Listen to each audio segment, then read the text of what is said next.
E aí, pessoal, beleza? Professor Hugo aqui. Vamos fazer alguns exercícios sobre as leis de Newton. Então vamos lá, o primeiro. Os princípios básicos da mecânica foram estabelecidos por Newton e publicados em 1686 sob o título Princípios Matemáticos da Filosofia Natural. Com base nesses princípios, é correto afirmar que nós vamos colocar VOF aqui, certo? Primeiro, a aceleração de um corpo em queda livre depende da sua massa. Falso. A aceleração de um corpo em queda livre depende única e exclusivamente da gravidade do local. Então está falso. As forças de ação e reação são forças de mesmo módulo e estão aplicadas em um mesmo corpo. Quando verificamos as leis de Newton e a terceira lei de Newton da ação e reação, a ação e reação elas precisam acontecer em corpos diferentes. É um par ação e reação. Um age, o outro reage. Por isso, essa afirmativa também é falsa. A massa de um corpo é uma propriedade intrínseca desse corpo? Verdadeira. O que é uma propriedade intrínseca? Que só depende dele, não depende de fatores externos para caracterizá-la. Então, a massa é do próprio corpo. Se ele está na Lua, em Marte, na Terra, não importa. A massa é a mesma. É uma característica do próprio corpo. Então, verdadeira. As leis de Newton são válidas somente para referenciais inerciais? Exatamente, porque em alguns referenciais que não são inerciais, as leis de Newton deixam de valer. Começam a surgir forças fictícias. Um exemplo dela é a nossa querida força centrífuga dos movimentos circulares. Então, essa daqui é verdadeira também. Quanto maior for a massa de um corpo, maior será a sua inércia? Exatamente. Quanto maior a massa de um corpo, mais difícil é colocá-lo em movimento, ou seja, maior é a sua inércia. Verdadeiro também. A lei da inércia, que é uma síntese das ideias de Galileu sobre inércia, afirma que para manter um corpo em movimento retilíneo uniforme é necessária a ação de uma força? Falsa. Olha só, se ele está em movimento retilíneo uniforme, eu não preciso de colocar nenhuma força. Para alterar esse estado de movimento retilíneo uniforme, que eu preciso colocar uma força. Então, essa daqui é falsa. Número 2, Unifesp. Na representação da figura, o bloco A desce verticalmente e traciona o bloco B, que se movimenta em um plano horizontal por meio de um fio inextensível. Considere desprezíveis a massa do fio e da roldana e nós vamos desprezar todas as forças de resistência do movimento. Suponha que no instante representado na figura, o fio se quebre. Então, a gente pode dizer o quê? Quando o fio, veja só, eles estão se movimentando, o bloco B está indo para lá, sem atrito, e o bloco A está caindo, em função do seu peso com a ação da gravidade. Quando o bloco se romper, o fio se romper, o bloco B vai continuar andando com uma velocidade constante e o bloco A vai cair em função da gravidade que vai puxá-lo para baixo. Então, analisando as afirmativas aqui, vejam só a letra B. O bloco A adquire aceleração igual da gravidade, o bloco B passa a se mover com velocidade constante. Letra B. Número 3. Na figura, os corpos A e B, massa de A2 e B4, estão apoiados em uma superfície plana, horizontal e lisa. Ao bloco A, é aplicada uma força F1 de 25 newtons e o bloco B, uma força de 7 newtons, que é o F2. Qual a aceleração do conjunto? Então, vejam só, eu tenho 25 para a direita e 7 para a esquerda. Então, a minha força resultante aqui é 25 menos 7, que é igual a 18 newtons para a direita. Esses 18 newtons eles vão arrastar os dois blocos. Então, aplicando a segunda lei de Newton, força é igual a massa vezes a aceleração. A força é de 18 newtons. As massas são 2 mais 4 vezes a aceleração. A aceleração vai ficar 18, 2 mais 4 é 6, 6A.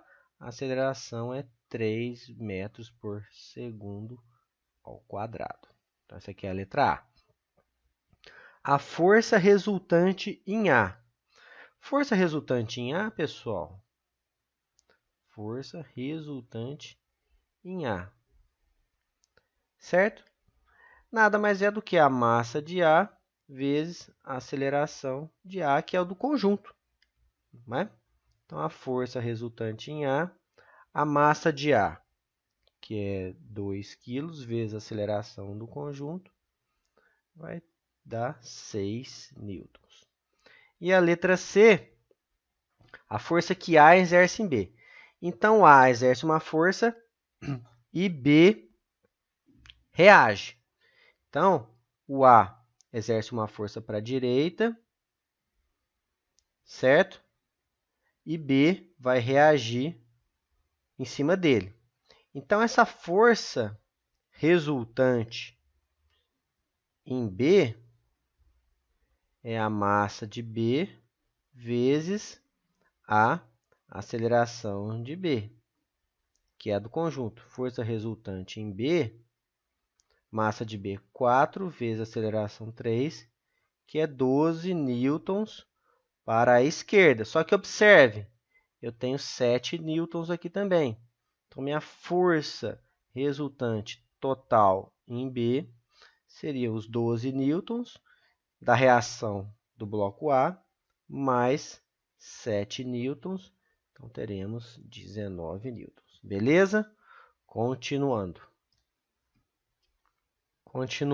Suponha que um comerciante inescrupuloso aumente o valor assinalado pela sua balança, empurrando sorrateiramente o prato para baixo com uma força F de 5 newtons, na direção e sentido indicados. Com essa prática, ele consegue fazer com que uma mercadoria de massa de 1,5 kg seja medida por essa balança como se tivesse massa D. Então, o que acontece, pessoal? Ele está aplicando aqui uma força de 5 newtons na diagonal, só que o que vai efetivamente fazer força, vamos chamar aqui de Fy.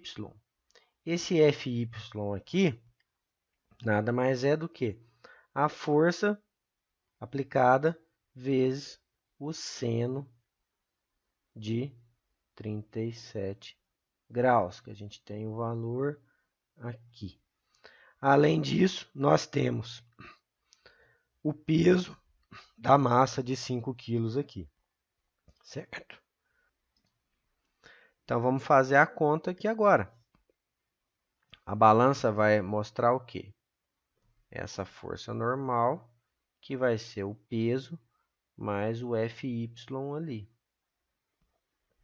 Então, a força normal, o peso, se a massa é 1,5 vezes a gravidade 10, mais a força de 5 vezes o seno de 37, que é 0,6. Então, a força normal que vai movimentar a balança vai ser igual a 15 mais 3. Então, essa força normal aqui é igual a 18 newtons. Então, se a força é de 18, força é igual a massa vezes a gravidade. 18 é igual a massa, que eu não sei, vezes a gravidade, que é 10. Então, vai medir uma massa de 1,8 quilogramas. Resposta, letra D. Continuando. Na figura, uma caixa de 10 quilos é arrastada sobre um plano horizontal com aceleração igual a 6 metros por segundo ao quadrado. O piso exerce uma força normal sobre a caixa igual a 40 newtons e uma força de resistência ao movimento chamada de atrito, sentido contrário de valor 20 newtons. Qual o valor do ângulo θ? Então, vejam só. Vamos analisar, vamos fazer o desenho aqui. Eu tenho o quê? Para baixo. Se a massa dela é 100 newtons, eu tenho o peso dela aqui, o valor de 100 newtons. Eu tenho o atrito no sentido contrário de 20 newtons, não é? E o piso exerce uma força normal sobre a caixa de 40 newtons. Então, a normal aqui, 40 newtons na vertical. Né? Ele se movimenta a 6 e eu tenho as angulações aqui. Aqui na horizontal é F vezes o cosseno do ângulo e na vertical é F vezes o seno do ângulo θ. Beleza. Então vamos trabalhar aqui, ó. Minha força resultante em x. Nada mais é do que massa vezes aceleração em x. Aceleração em x eu tenho.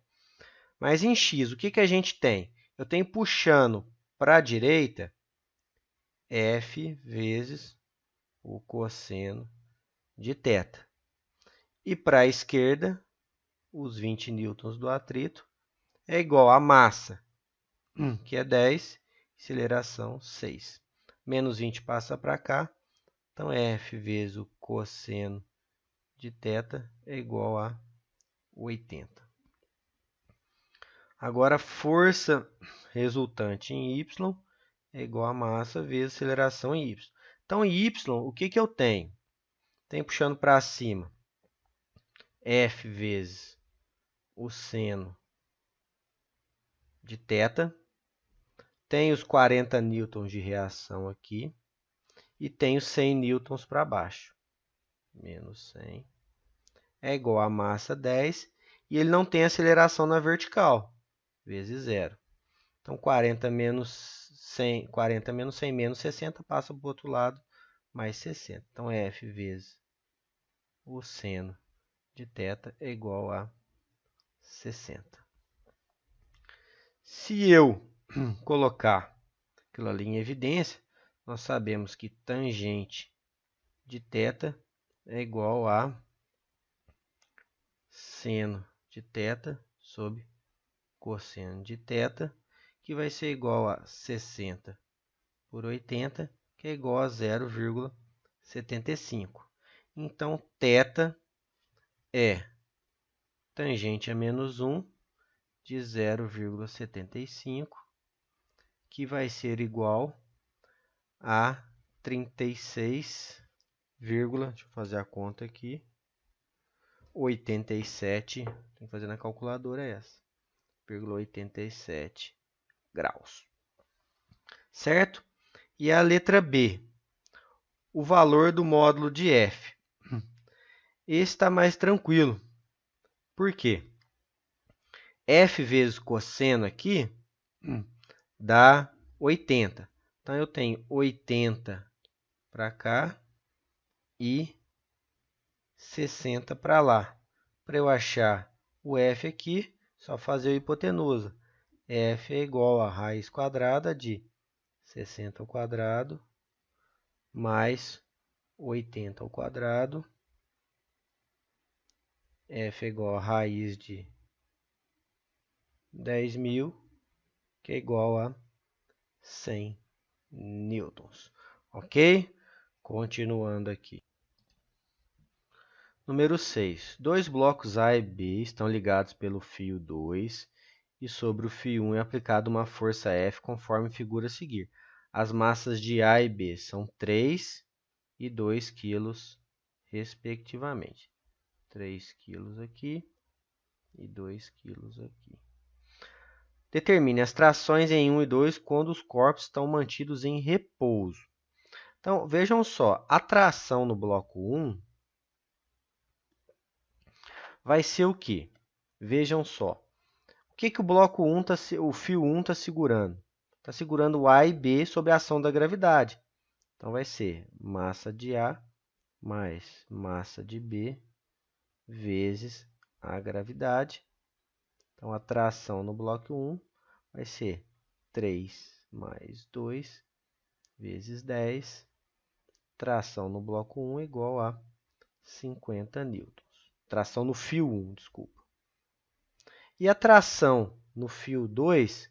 Fio 2, o que está pendurado nele é só o bloco B. Então, é massa de B vezes a gravidade. Tração no fio 2, a massa de B, 2 kg vezes 10 da gravidade. Tração no 2, 20 newtons. Essa aqui é a letra A. Agora, a letra B. Trações em 1 e 2, quando os corpos possuem uma aceleração de 3 metros por segundo ao quadrado vertical e para cima. Então, na letra B, a tração em 1 vai ser o quê? Vai ser, como que eu vou explicar? Vai ser o que ele estava carregando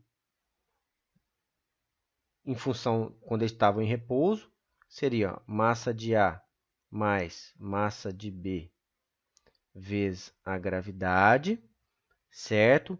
Mais a aceleração do conjunto, mais massa de A vezes a massa de B, vezes a aceleração que o conjunto adquire.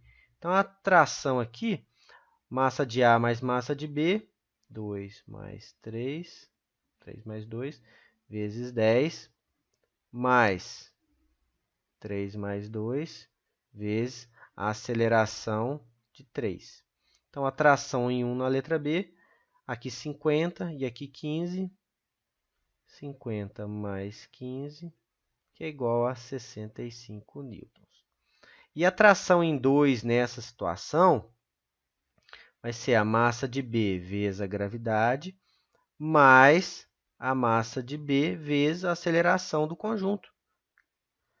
Então, a massa de B, que é de 2 kg, vezes a gravidade 10, mais os 2 kg, vezes a aceleração do conjunto. Tração em 2, 20 mais 6, 26 newtons. E a letra C, pessoal, tranquilo, ó. As trações em 1 e 2, quando os corpos estão em queda, se eles estão em queda livre, a tração deixa de existir. Tração em 1 igual a tração em 2, que é igual a 0. Ok? Continuando aqui. Número 7. Um homem de 90 kg está sob uma balança graduada em newtons no interior de um elevador. Determine a indicação da balança quando o elevador desce com aceleração constante de 3 metros por segundo. Quando ele desce, o peso indicado tende a diminuir, certo? Ele fica mais leve. Então, vamos chamar de força resultante, vai ser o peso dele menos a massa vezes a aceleração do conjunto. A força resultante, o peso dele, 90 kg vezes a gravidade, menos a massa, que é 90, vezes a aceleração que adquire.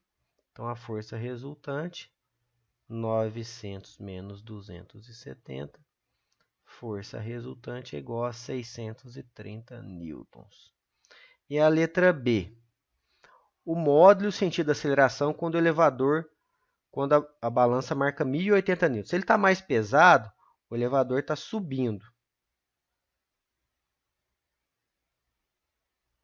Então, 1080 vai ser igual ao peso mais a massa vezes a aceleração. Então, os 1080, o peso, 90 vezes 10, massa vezes gravidade, mais a massa vezes a aceleração. Aqui vai dar 900, então vai ficar 1080 menos 900 é igual a 90 vezes A, 180 é igual a 90 vezes A aceleração subindo de 2 metros por segundo ao quadrado. Ok? Continuando aqui, o corpo da figura tem massa igual a 10 kg. Então, isso aqui já vou colocar aqui 100 newtons, né? E o plano inclinado forma um ângulo θ com horizontal tal que o cosseno de θ é 0,8. Aqui, pessoal, uma dica. Se o cosseno é 0,8, o seno de θ é igual a 0,6. Porque seno ao quadrado mais cosseno ao quadrado é igual a 1. Então, se um é 0,8, o outro é 0,6. Não sei nem se vai usar, mas já colocamos aqui. Então, na letra A. A força que o plano exerce no corpo quando este é solto a partir do plano. Então, vejam só. Nós temos aqui a normal, que é perpendicular, o peso lá para baixo. A força que o plano exerce, vejam só, é essa decomposição aqui, ó, que é o peso vezes o cosseno de θ. E aqui é o peso vezes o seno de θ. Beleza. A força que o plano vai exercer aqui é o peso vezes o cosseno de θ. Então, a força resultante aqui vai ser o peso vezes o cosseno de θ. Essa força resultante que o plano exerce, o peso é 100, cosseno de θ 0,8. Essa força resultante vale 80 newtons. Letra B. A aceleração do corpo, no caso do item A. Então, o corpo ele vai escorregar na horizontal. Então, a força resultante que vai fazer ele descer vai ser o peso vezes o seno de θ. Essa força resultante que faz ele descer, o peso 100, seno de θ 0,6. A força resultante em x vai dar 60 newtons. Sabemos que força é igual a massa vezes aceleração. Então, 60 é igual a massa 10, aceleração não sei, aceleração 6 metros por segundo ao quadrado. E a letra C, a força necessária paralela ao plano inclinado para o corpo permanecer em repouso. Se o que faz ele descer aqui tem 60 newtons, para que eu o mantenha em equilíbrio, eu preciso de uma força de 60 newtons também. Então, a minha força necessária é igual a 60 newtons também. Não preciso nem fazer conta. É só analisar a situação. Beleza? Obrigado, pessoal. Valeu. São os 8 exercícios e até a próxima.